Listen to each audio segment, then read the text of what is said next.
Starting to shoot in C-Log3 on Canon cameras such as the R8, R5 or R6 can be a bit difficult at first. You might see noise in the shadows, the videos could come out under or overexposed, and maybe you get problems color grading the footage.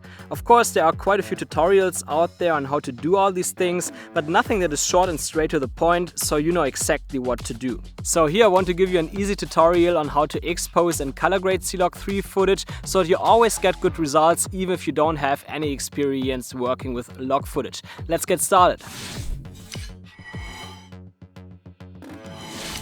When it comes to exposing C-Log3, the first thing you should do is to turn the view assist function in the Canon log settings menu on and ensure that the color space is set to cinema gamut.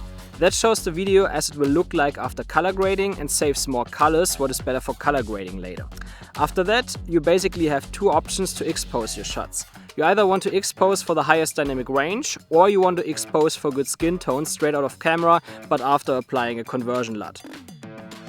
So if you want to maximize the dynamic range, it's true what most people say, which is to overexpose by using a technique called exposing to the right. Exposing to the right means that you expose brighter as you would usually do. For that, it's important that you turn the histogram on at first.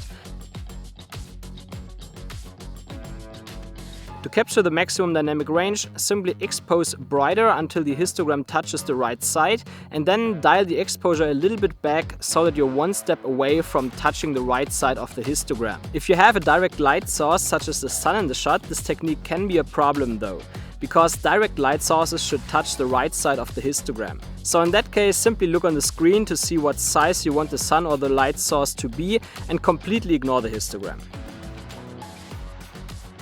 But as mentioned before, exposing to the right is only there to maximize dynamic range, but it doesn't necessarily give you a good looking image directly in post. That's why the way how I usually expose my shots in C-Log3 is that I set the zebras in the menu to 60% ±5.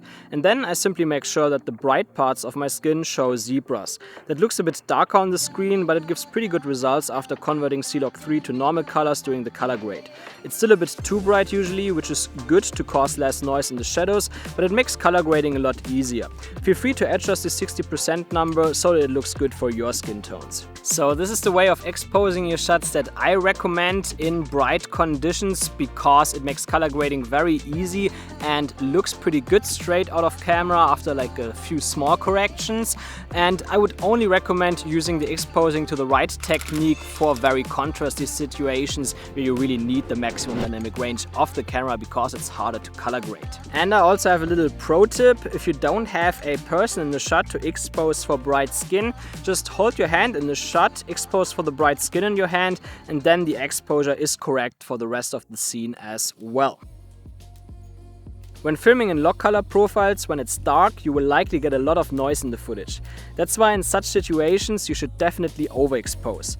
To make that easy, I recommend to look at your exposure meter and be sure that it shows at least +1, but better higher. It depends on the shot and how dark it is. Generally, the darker it is, the brighter you want to expose, so in very dark situations you can even go as far as +2 or even +3 when it's really dark.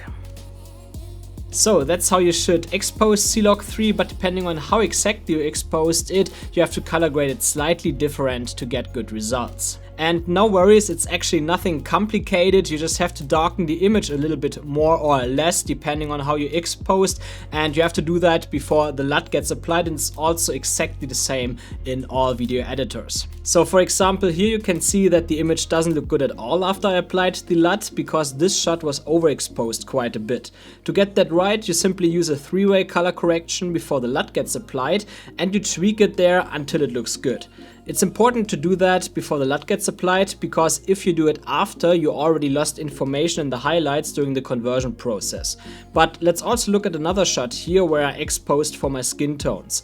As you can see, after applying the LUT, it directly looks pretty good, and I just have to make it a little bit darker to get it to look right. You will find the LUT for free on the Canon website. I will leave a link to it in the description below, but it's a zip file with many LUTs actually, so the one that I recommend is the Rec 709 white DR LUT. That is the technique that most people use to color grade log footage, or to at least bring it to normal colors. But there's one more technique that I actually prefer in DaVinci Resolve, which is called the Resolve Color Managed Workflow. And that technique is also available in the free version, so you don't have to pay anything for it. But it's a bit more complicated, which is why I made another more in-depth video about it recently. So I will also leave that video in the description below. But how this workflow basically works is that after changing some project settings, you can just tell Resolve that you shut in CLOG3 under input color space, and it automatically converts it to normal colors, and you can tweak the exposure, etc. But as mentioned, you have to change some settings first to make that work, so definitely check out the other video in the description below. So you just have to either expose directly for the skin tones, or if you decide to overexpose the image,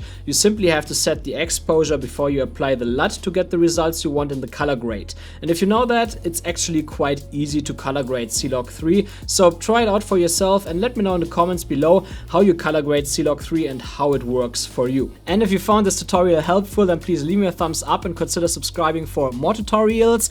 And if you also want to know more about that color managed workflow in DaVinci Resolve that I mentioned before, you will also find the video here. You don't extra have to scroll down in the description.